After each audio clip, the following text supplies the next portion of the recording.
We've created our space, we've set up our light into position, and now we are going to set up our camera and render a panoramic image of this space.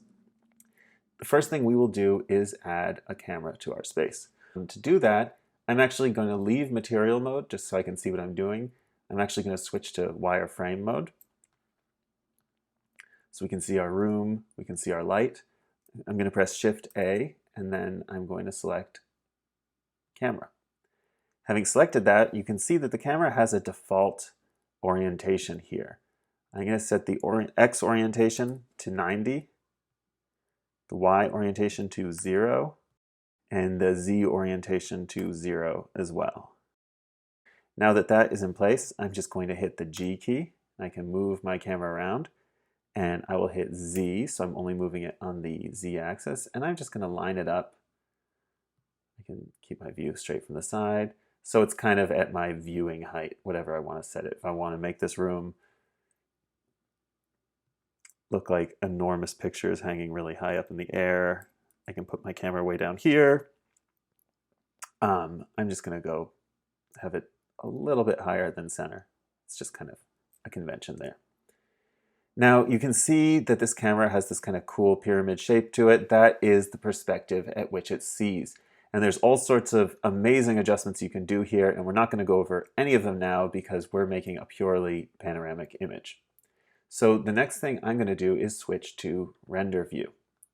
Now if I want to look through what the camera sees, and the camera's not going to see much right now, it kind of is like a misbehaved child staring into the corner, but if I click on the camera view, now we can see this is what the camera sees, the corner of the room. It's not even going to see those pictures.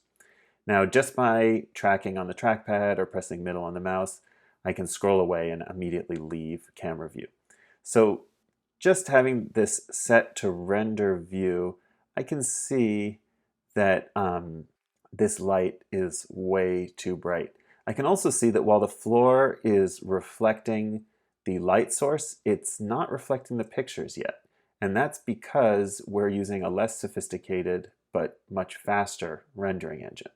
So you'll see here in these tabs, there's a tab that looks like a camera. I'm going to select that, and I'm going to switch the rendering engine to cycles. And you can see the image is kind of grainy when it comes in, and it kind of has to redraw itself as it moves around. If you find that this redrawing process is too slow, in this rendering tab, you can change the viewport rendering to a lower number. So just for experimenting, I'm going to set it to 12. And now you'll see that the image comes into focus a little more quickly, but it is grainier. That's fine though. I don't mind that it's grainier. So Eevee is a game-based rendering engine. It kind of throws out the geometry, it throws your textures on top, it draws some basic effects, so it knows that this is set to be shiny, so it's reflecting the light on it a little bit, but it's a pretty primitive engine. Cycles is a path tracing engine, so all those little grains you can see is it's actually emulating all the particles of light and the paths that they follow and how they come back to the camera. And you can see we even see the reflections of our pictures in here now, which is great. That's what we want. Now, just to remember, our ceiling is here, our top of the box is here, which looks dark now because the light is shut inside it. We're keeping it hidden so we can see what's going on in here, but it does have a camera next to it, so it will render. So before we get to anything else, our next issue is that this scene is just too bright. So I'm going to select my light. I can also select it up here. And while the light is selected, we have a lighting tab. And here I'm just going to crank the power way down on this light. Right now it's calling it a 1000 watt light. I'm going to set it to 200 watts. And now our scene is a little more appropriately lit. Now you can do all sorts of cool things here. You can change it to a spotlight. You can set up a whole bunch of different spotlights and come up with some very dramatic lighting. I'm just sticking with the default point light right now to keep things as simple as possible. One reason we're using cycles is to get this higher quality rendering output. Another reason we're using it is because unlike Eevee, cycles will support creating a 3D panorama. Going back to the render tab, you can see here for the device, it says CPU compute. It says GPU down here, but that's a lie. On Macs, we can only work with CPU compute for the time being. And this is because Apple has changed their rendering engine to Metal, and Cycles does not support that. If that didn't make sense, don't worry about it for now. So, if you want access to better video cards and faster rendering, Linux or Windows might be better options for Blender. But aside from the time it takes to render, I find Blender to be very functional on Macs, so I wouldn't worry about it too much. Having this scene set up, we're now going to go to the camera tab, which we don't see because we're selected on the light. So I will select the camera.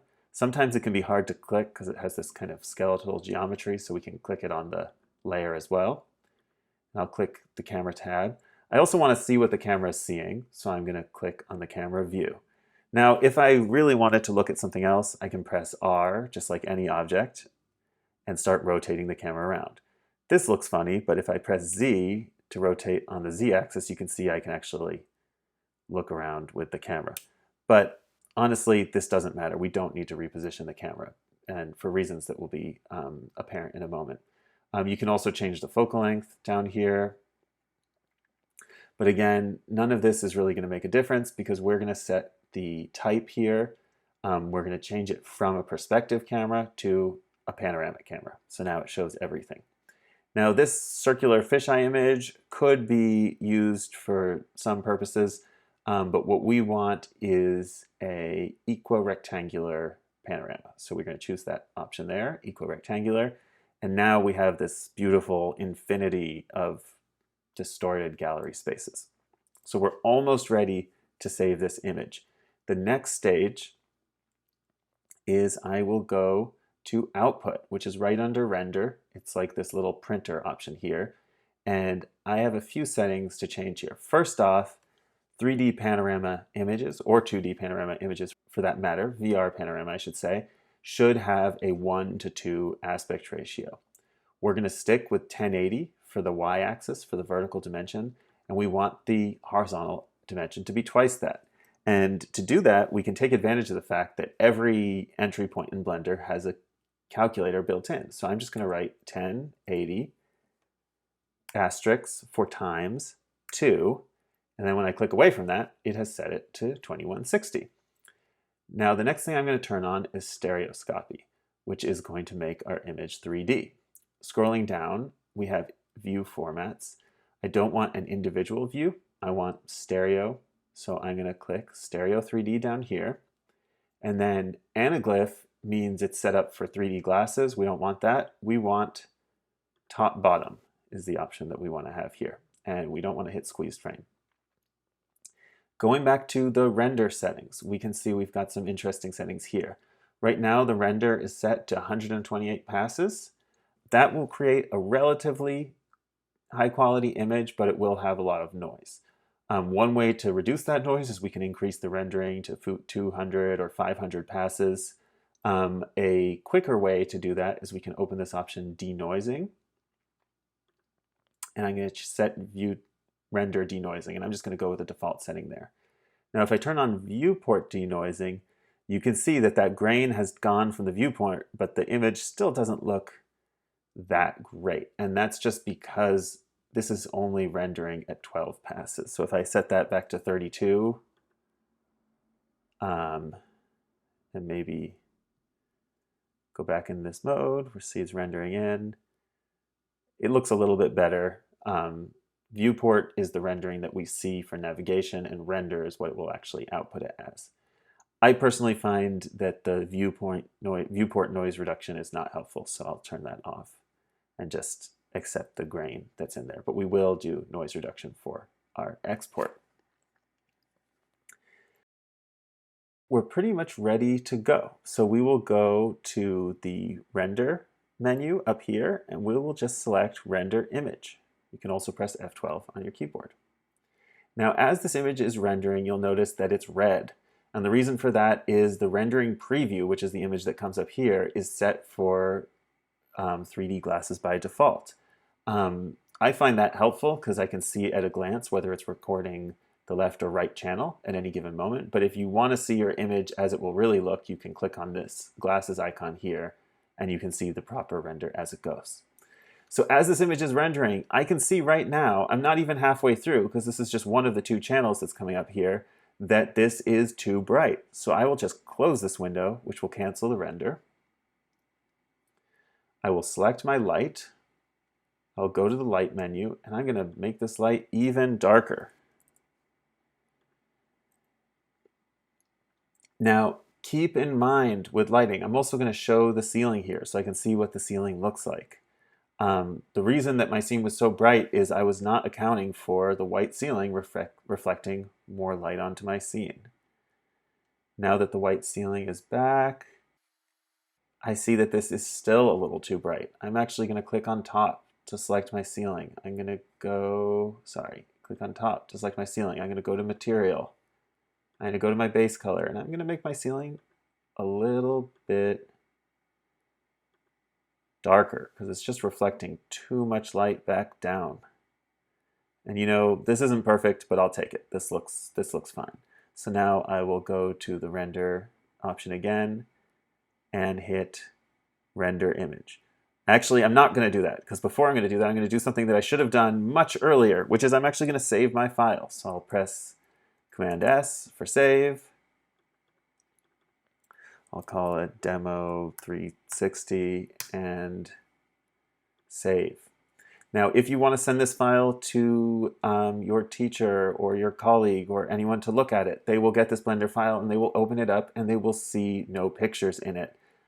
So I'm going to press spacebar or F3 to search, and I'm going to type pack.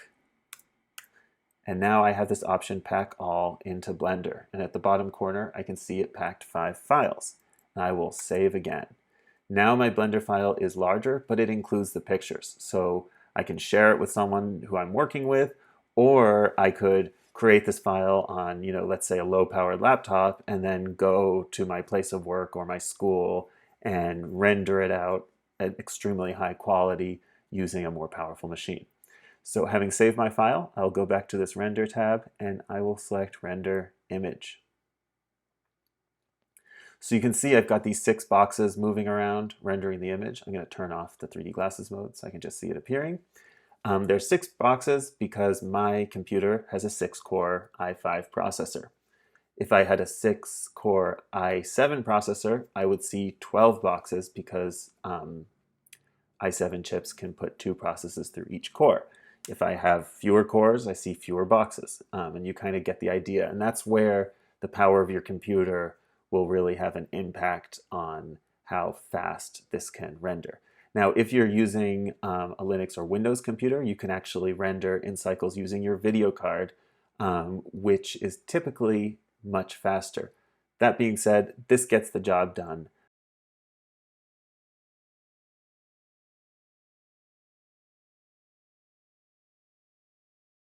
Now that our image has finished rendering, we have this preview of it here. I can turn the little 3D glasses thing on and off. So now we click in this window on image. We click on image and save as, and now we will save our image. I'm going to throw it into the same place where I put my other images. So I'll go to VR gallery, I'll save it in there, and I'll call it gallery. And I am just going to save it as a JPEG. Here we have stereo 3D selected. We can actually change our mind here if we want. We can export it as an anaglyph for 3D glasses, which we don't want to do. We'll keep it at top bottom, which will be the standard for YouTube. And save as image. And now that our image is saved, we can close this render window. So here we see this is our 3D file stretched opened into a flat 2D image that can then be viewed as a spherical panorama. And in order for the image to be stereoscopic, we have the view from the 2 eyes on top of each other. The parallax difference, or the difference between the right and left eye in these images, is subtle, but it will give a 3D sense to the space and also to the slight extrusion, or the slight amount that the pictures are sticking out from the wall. You could render a video directly from Blender. The only reason I would suggest against that is if you nothing is actually happening in your video, if there's no animated element, Blender will be rendering that image from the 3D design into an image for each frame, and that will take a lot of time, especially if, like me in this case, you're working on a Mac for which Blender isn't that well optimized to use the video acceleration. Adobe Premiere, on the other hand, doesn't have that problem. So here is our JPEG we exported, and we will just drag that right into our media section here. Drag that into our timeline. And here, just because we don't want this to immediately go to the next video on YouTube when we post it there, we'll just take this and we'll drag it out until our video is about, yeah, it's about a minute long. It doesn't really matter. It doesn't need to be that precise. So now that that is dragged out, we simply go to File, Export Media. Here I'll set the name of my video. H.264 is a good encoding to use for this. I don't have any audio on this video, though Premiere is a good opportunity to add a soundtrack. I didn't do it here, so I'll just turn off the audio export. And scrolling all the way to the bottom, we've got the really important part, which is we click "This is a VR video," and we say that this is stereoscopic over under, because that's what we have here. So now that that is set, we simply click on Export. And as you can see, it's able to encode this video quite quickly. I would imagine that this, I mean, it's kind of crazy. If I was trying to render all these frames, I mean, I don't even know. I mean, it took 10 minutes, or it took about 9 minutes to render one. So that's 24 of those for just a second. So anyway, it'll just be a long time. The render is completed in shorter time than it took me to even imagine how long it would have taken in Blender. So once that's ready, you can upload that video to YouTube, and you can move around with it with the mouse in the web browser, or view it using the YouTube app on your phone with or without goggles, and be able to move around this like a real physical space. And that's pretty much it. If you don't have experience or access to Adobe Premiere, you might want to just export a video directly from Blender. In this case, I say video, but obviously nothing is going to move in this scene. If you did want to add moving elements, like a flickering light or something like that, or if you wanted to add some sort of rotating kinetic sculpture into your piece, that would be really cool, and I will add an extra section to this playlist going over just how to do that. But for now, we're just going to export a basic video. So to do that, in these tabs here, we've got the image that's like the back of the camera. That's our render tab, and all our settings are the same for what we did before. Here in the output tab, down here where it says output, the first thing we're going to do is we're going to change our file format, and we're going to go to this rendering and this video rendering engine here called FFmpeg Video, and click on that. The next thing I'll do is I will open this little encoding menu, and I will set the video codec to H.264, and I will set the container to MPEG-4. So that means you'll have the same compression that you get on many video cameras and DSLRs, and the same video compression you get on sites like YouTube. And the container means the extension of the file will be .mp4, so very common extension. The next thing you'll have to set is up here where it says temp.